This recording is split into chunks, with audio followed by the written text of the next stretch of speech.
그를 모르는 지적장애인의 로또 1등 당첨금을 가로챈 혐의를 받는 60대 부부가 항소심에서 법정 구속됐습니다.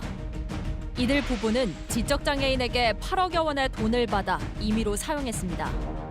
1심과 항소심 재판부가 부부에게 상반된 판결을 내린 이유는 무엇인지 짚어봅니다. 네, 직접장애인인 피해자의 로또 당첨금을 가로챈 혐의를 받는 부부가 항소심에서 실형을 선고받았습니다. 이들 부부와 지적장애인 피해자는 알고 지낸 지 10년이 넘은 사이였다고요? 네, 그렇습니다. 그러니까 2004년부터 알고 지냈습니다. 네. 근데 이 피해자가 원래 이제 일용 노동을 하면서 살고 있었는데 2016년에 로또 1등에 당첨이 됩니다. 네. 그러니까 그 소식을 듣고 피해자가 이 60대 부부, 알고 지내던 부부와 함께 이 당첨금을 찾으러 가요. 그만큼 의지했던 사이였고 믿고 따랐죠. 그런데 그 당첨금을 받으러 갔을 때 60대 부부는 이 돈을 어떻게 해보겠다는 생각을 가졌던 것으로 지금 알려지고 있고요. 네. 그래서 충남에 있는 땅을 사서 건물을 지어줄 테니까 같이 살자. 이렇게 60대 부부가 피해자에게 얘기를 합니다. 그래서 결국 8억 8천만 원 송금을 받습니다. 근데 받아서 그걸 이제 자신 마음대로 쓰고 편취를 하게 된 사건입니다. 네, 로또 1등에 당첨됐고 8억 8천만 원을 송금을 받았고 그렇다면 이 부부는 피해자의 돈을 받았는데 그럼 실제로 땅을 사서 건물을 짓긴 진 겁니까? 네, 실제로는 짓긴 지었습니다. 네. 충남 예산에 토지를 구입해서 건물을 지었어요. 근데 8억 8천만 원 다 쓴 게 아니라 8억 8천 원 받아서 1억은 가족들에게 나눠주는 등 임의로 또 사용을 했고요. 네. 나머지 돈으로 땅을 사서 건물을 지었지만 제일 중요한 게 아시겠지만 등기입니다. 등기가 네. 누구 이름으로 돼 있냐? 이걸 봤더니 60대 부부의 남편 이름으로 등기가 된 거예요. 이 피해자 이름으로 당연히 됐어야 되는데 알고 봤더니 이렇게 자신의 건물로 만들어 놓은 겁니다. 그러니까 피해자가 뒤늦게 이런 사실을 알고 부부를 고소를 했고요. 알고 봤더니 이 토지와 건물을 담보로 이 부부가 대출까지 받았습니다.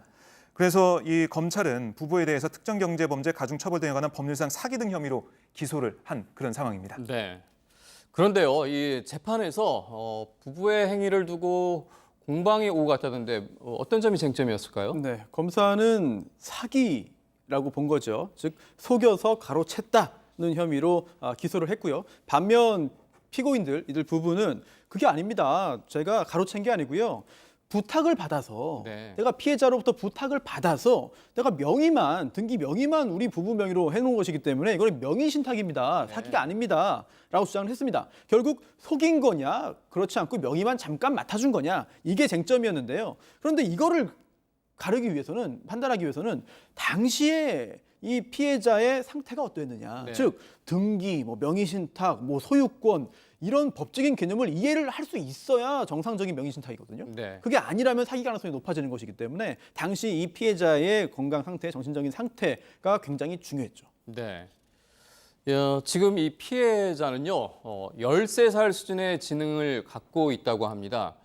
그런데 이 재판부가 이런 경우에 어떤 식으로 이제 피해자의 상태를 파악하는지 확인하는지 굉장히 그 부분도 좀 궁금해집니다. 무죄 추정의 상태에서 기반해서 유죄 여부를 엄격하게 판단하는 것이기 때문에 쉽게 이 정도면은 판단 못 하겠네. 네. 그러니까 사기야라고 판단할 수는 없어요. 객관적인 증거가 필요합니다.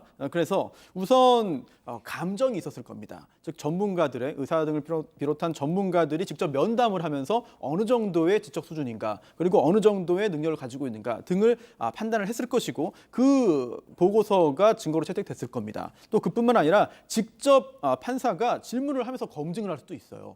특히 지금 이 사건에서는 피해자잖아요. 그럼 또 증인으로 나올 수 있어요. 피해자가. 네. 그 상황에서 직접 질문을 던지면서 또 답을 얻고 그 과정에서 내용뿐만 아니라 여러 가지 태도나 이런 거 재판 절차에 대한 이해도 등을 종합해서 당시 어느 정도의 상태였는지를 충분히 알 수 있고 또 상당히 긴 시간 동안 함께 생활을 한 주변에 지인들이 있을 겁니다. 네. 그 지인들 역시 이 피해자의 상태를 누구보다 정확히 잘 알 수 있거든요. 과거의 일화나 사례들도 있을 것이고 이런 증언들을 종합해서 판단할 수 있습니다. 네. 근데 그 이후에 이제 1심이 열렸는데요. 1심에서는 부부에게 죄를 물을 수 없다면서 무죄를 선고를 했습니다. 왜 이런 판단을 한 건지 그 이유가 궁금하네요. 예, 두 가지인데요. 하나는 이 부부가 그 피고인인 부부가 등기는 우리 쪽으로 돼 있지만 네. 식당을 운영하면서 거기서 나오는 이익을 피해자에게 생활비로 주기로 했다라고 얘기를 한 거예요. 그런 주장을 펼쳤고요.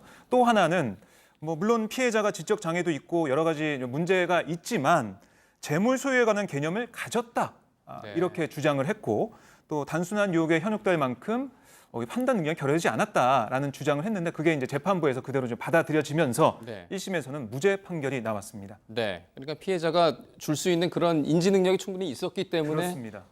이 부분은 이제 무죄가 된 것이다라고 이렇게 얘기할 수 있겠는데요. 네.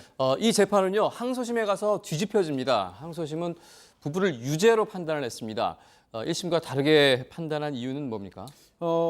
재산이나 어떤 그 경제 활동에 대한 관념이 완벽하게 없지는 않습니다. 네. 그래서 1심에서도 무죄 판결이 나왔겠죠. 하지만 단순히 어느 정도 값을 지불하고 물건을 사 먹는 이제 문치기 사 먹는 그런 행위까지는 할 수 있지만 이런 거액을 가지고 부동산을 사는 것들은 완전히 다르다. 네. 그런데 이렇게 큰 규모의 경제 활동을 할 만한 능력이 없었다고 본 거예요. 2심 재판부는 특히 피해자가 당시에 숫자 있는데도 어려움을 느꼈고 또 예금 인출도 직접 못하고 다른 사람 도움을 받을 정도였는데 이렇게 거액에 대한 명의 신탁을 정상적으로 했을 리가 없다라고 네. 본 겁니다. 결국 그렇다면 이것은 피고인들이 피해자를 속여서 사기 행위를 한 것으로 볼 수 있고 또 반성하지 않는 모습들이 있었어요. 그래서 이들 부부에게 각각 징역 3년 또 3년 6월형의 실형이 선고됐습니다. 네.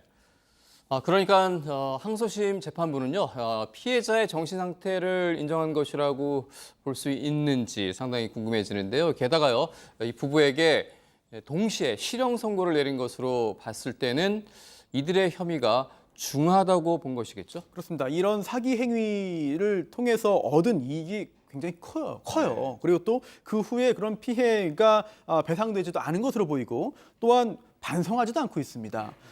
특히 10년 동안 알고 지내면서 피해자에 대해서 상태를 다 정확히 알았을 텐데 그런데도 끝까지 아니라고 이렇게 항변했기 때문에 이 부분이 좀 더 형량이 높아지는 데 큰 영향을 미친 것으로 보입니다. 네.